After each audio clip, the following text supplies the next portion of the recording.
प्रवर्तन निदेशालय यानी ईडी ने एक बार फिर नेशनल हेराल्ड मामले से संबंधित मनी लॉन्ड्रिंग केस में कांग्रेस के नेता और लोकसभा में नेता विपक्ष राहुल गांधी और सोनिया गांधी के साथ चार्जशीट अदालत में दायर कर दी है।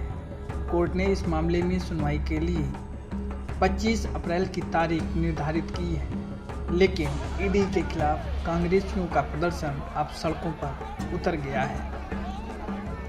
ईडी के खिलाफ की गई कार्रवाई के विरोध में आज कांग्रेस के कार्यकर्ताओं ने सड़क पर जमकर ईडी के खिलाफ विरोध प्रदर्शन किया और इसे राजनीति के बदले की भावना को करार देते हुए भाजपा और जांच एजेंसियों पर निशाना साधा। कांग्रेस नेता केशव वेणुगोपाल की ओर से जारी किए गए नोटिस के बाद आज पूरे देश भर में कांग्रेस के कार्यकर्ताओं ने नेशनल हेराल्ड की संपत्ति को मनमाने और अन्यायपूर्ण तरीके से जब्त किए जाने के विरोध में आज प्रदर्शन की अनुमति दी थी और कहा था कि इसके विरोध में आज कांग्रेस पूरे देश में प्रदर्शन करेगी। इतना ही नहीं, केशव वेणुगोपाल ने यह कहा था कि यह कानूनी प्रक्रिया का मामला नहीं है, बल्कि कानून के शासन के नाम पर राज्य की ओर से प्रायोजित अपराध है।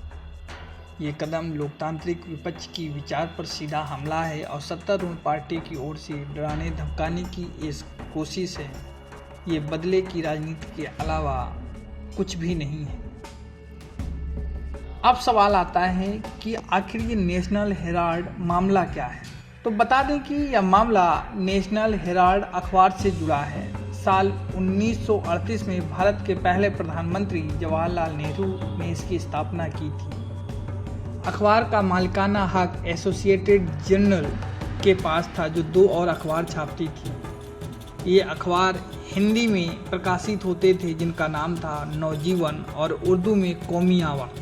1956 में एजीएल को गैर व्यावसायिक कंपनी के तौर पर स्थापित किया गया और कंपनी एक्ट धारा 25 से कर मुक्त कर दिया गया। कंपनी धीरे धीरे घाटे में चली गई।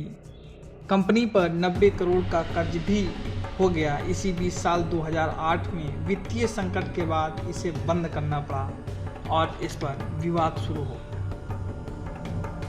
इस विवाद पर भाजपा के दिग्गज नेताओं ने कांग्रेस पर पलटवार किया और उन्होंने कहा कि यह बदले की भावना की कानूनी प्रक्रिया नहीं है। भाजपा के दिग्गज नेता सुधांशु त्रिवेदी ने कहा कि नेशनल हेराल्ड मामले में ईडी की कार्रवाई पर सोनिया और राहुल गांधी का नाम चार्जशीट में आया था। कांग्रेस को ध्यान रखना चाहिए कि इसकी शुरुआत साल 2012 में हुई थी और तब केंद्र में मनमोहन सिंह की सरकार थी, न कि मोदी की। ये मामला तब दर्ज हुआ था। इतना ही नहीं, सुधांशु त्रिवेदी ने कांग्रेस का इस पर राजनीति करने का आधार नहीं मानते हुए कहा कि यह भारत के इतिहास का विचित्र मामला है। एक कंपनी 90 करोड़ की देनदारी में बिक गई, जिसके पास 1000 करोड़ की संपत्ति थी। इसके 76% शेयर सिर्फ राहुल और सोनिया गांधी के पास हैं। बाद में तय किया गया कि प्रकाशन बंद हो जाएगा और प्रॉपर्टी के बिजनेस में काम करेंगे। नेशनल हेराल्ड केस में आज प्रवर्तन निदेशालय यानी ईडी के द्वारा जो श्रीमती सोनिया गांधी जी और श्री राहुल गांधी जी का नाम चार्जशीट में आया है, ये प्योरली एक टेक्निकल मामला है। कांग्रेस पार्टी को ध्यान रखना चाहिए कि विषय की शुरुआत 2012 में हुई थी और एक जनहित याचिका के द्वारा दिल्ली हाई कोर्ट ने अक्टूबर 2013 में इस केस की शुरुआत की थी। यानी ये मामला दर्ज तब हुआ था जब मोदी जी की सरकार आई भी नहीं थी। अतः कांग्रेस पार्टी का इस पर राजनीति करने का आधार नहीं बनता है। टेक्निकली देखें तो यह भारत के इतिहास का एक विचित्र मामला है, जिसमें कोई एक ऐसी कंपनी 90 करोड़ की देनदारी में बिक गई, जिसके पास हजारों करोड़ की संपत्ति थी, जो किसी के द्वारा समझ में आने वाली बात नहीं है। तीसरी बात यह थी कि कांग्रेस पार्टी के द्वारा इसमें 76% शेयर सिर्फ राहुल जी और सोनिया जी के पास, मतलब राजनीतिक दृष्टि से बहुत साफ दिखाई पड़ता है कि 2/3 से अधिक सिर्फ आपके पास रहेगा और बाकी किसी के पास नहीं।